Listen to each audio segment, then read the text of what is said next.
It's true for everything. If I listened to anyone on anything, I wouldn't be where I am.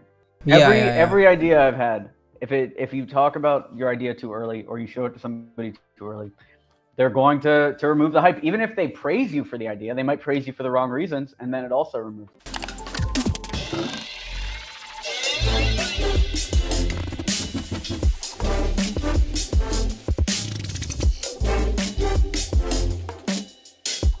Hello, Alex.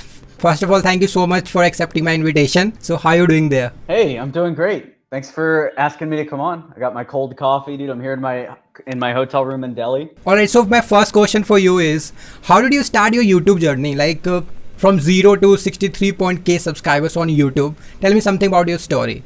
YouTube has been something that I've been doing for a really long time. When I was in college, I had just broken up with my girlfriend. And so All right. this was like 9 years ago. I've been doing YouTube for like 9 years now. So I just broke up with my girlfriend and I was like pretty lonely, dude. All my friends picked her in the breakup, so they're all hanging out with her, and I was kind of just alone. And so I started watching a lot of vloggers and other YouTube channels back then. The YouTube world of 2000, whatever it was, 2013, 14, wasn't anything like it is right now. It wasn't like a TV show at all. It was like people would just talk to the camera and tell Yeah. their story. So I just remember Yeah. that connection. So I really wanted to be a YouTuber then. And so I just started making videos. I did this one called the Make Money Week, where I tried to make $100 in a week. That was All my first right. video series. I made about, one video a day. Ended up making that $100. It was a very good series. And then a couple of years later, when I was at this New York agency and I was ready to go off on my own and start X27, I thought it might be time to start making some videos again. So I did that, All kept doing right. 3 videos a week, and eventually kind of snowballed into this that we have right now. 63,000 subs and a whole business around our YouTube channel. Yeah, yeah. So great. All right. So, my next question is, when we start a YouTube channel, I think it is very important to have an idea. So, where did you get this idea from? Like, I want to create these kind of videos on my channel. Like, where did you get this idea from? It came from creating content and then continuing with what was working and dropping what wasn't. So the reason I did the $100 challenge was because I was sick of being of being a entrepreneur. I was basically watching a bunch of these like business hype videos at the time, and I was like thinking about business, but I hadn't made any money yet. So I Yeah. was wanting to make money, and I thought making videos would be the best way to force myself to make money. And then it was the same when I came back to YouTube when I started the business. It was a series called the Build a Business Tour, was what I called it. I was like, if I just make a video every day, All I'll have to right. talk about the business and then I'll do the business. That's what YouTube's always been for me. It's a thing that keeps me focused so I don't go completely off the rails and go days without working on my business. I have to think about whatever the next video is. So at maximum, I'm going to go, let's say we film like 6 videos. At maximum, I'm going to go 2 weeks without thinking about business. Versus if I didn't have a channel, now I could go months, I could go years without thinking about it. And Yeah, yeah. that's why I really love YouTube. Twitter is now doing that for me, but it's like the next level. It's like now I got to think about business every couple of minutes. I got to come up with 200 tweets a day.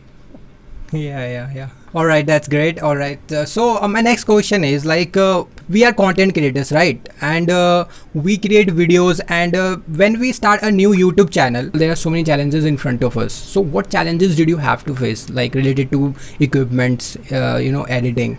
So, what kind of challenges did you face initially?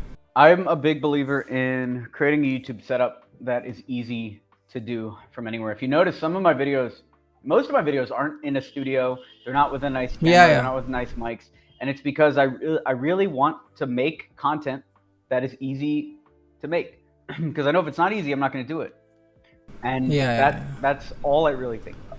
So I recently saw one of your videos which you shot in the front of the Taj Mahal, I think. So how was your experience in India? It was good. I don't even think foreigners are allowed in the Taj Mahal. So I was the first foreigner back in there since probably March 2020, since they banned them. And it was great. Nobody really bothered us. We were just able to walk in there and give a speech. It was a very inspiring part of the world. I love Taj Mahal. I like places like that. Like the last series we did there in that kind of style was in Red Rock Canyon in Nevada, and I really like the religious spots. I like those type of spots because I think you can plug in and you can channel a lot of that energy, and it makes for better content. Yeah, yeah, yeah. So, what do you like most about India? What do I like most about India? I like I like that it's slept on, dude. It's pretty much America. Seems like it. All right. Okay. Like America with a different, slightly different vibe. It's more far along. Like there's fast internet everywhere. That's what I like about India. I like how shockingly different it is than everyone thinks it is in the United States. Like how Yeah. much more advanced everyone is. Like how plugged into current trends everyone is, and it just is very inspiring to be here because there's a work culture of actually getting shit done here. Yeah. We are just doing something that sometimes people don't know what they are doing. Just to go with flow.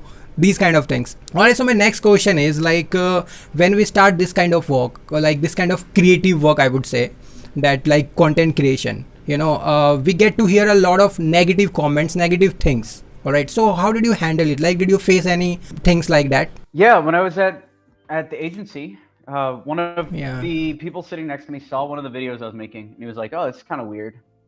That's what he said. Yeah. And I still remember exactly the wording of what he said, right? How am I telling this as a story? I still remember it. And Yeah. what I learned after that was, you can't really listen to those. Like, fuck everyone else, dude. Just fucking, if you're gonna make Yeah. videos, make videos. You really care about anyone or anyone's opinion. And it's true for everything. If I listened to anyone on anything, I wouldn't be where I am. Yeah. Every Yeah. Yeah. every idea I've had, if you talk about your idea too early or you show it to somebody too early, they're going to remove the hype. Even if they praise you for the idea, they might praise you for the wrong reasons, and then it also removes the hype for you. So I believe in deliver the work, create the videos, record so much of the content that you have to release it, then Yeah. start telling people. When we started our new channel, Every Burger in Vegas, before I even told anybody we were doing a food channel, we filmed 47 episodes.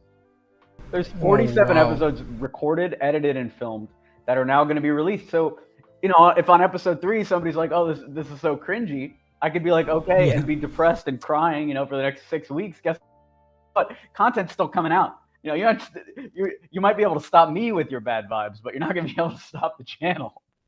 Yeah. Yeah. This is very good, I think. And so like my next question is, in today's world, like we all know that there are a lot of new creators come on YouTube, and so many people want to create YouTube as a career, want to start YouTube as a career. So what piece of advice would you give to them? Like, Go direct. Go direct for the money. If that's Alright. the thing. I know what we've made the most money during the phase of our business when we were pitching something directly. So when we're selling a course and we make videos that promote the course, we make more money there, and then we can make a living. When we wanted to do consulting, we made videos tearing down other people's businesses, and we would email it to them, and then they would hire us, and then we're able to make a living. That's the best use of YouTube, is as a distribution platform for your ideas, getting eyeballs on your ideas. Or if we just tried to live off AdWords, I'd be broke. We only make a couple $1,000 a month from AdWords, and we make probably 5 figures a month from sponsorships. But even that, it's nothing compared to what you can make. So that's what I would think about. If you're trying to be a full-time YouTuber, think about what that means. What do you need to be full-time at anything? You just need some money supporting you. So if you're able to make in India it's cheap. If you're able to make like 12,000 a year doing something, then use the rest of your time to make YouTube. Technically, you're a full-time YouTuber. yeah, yeah, yeah.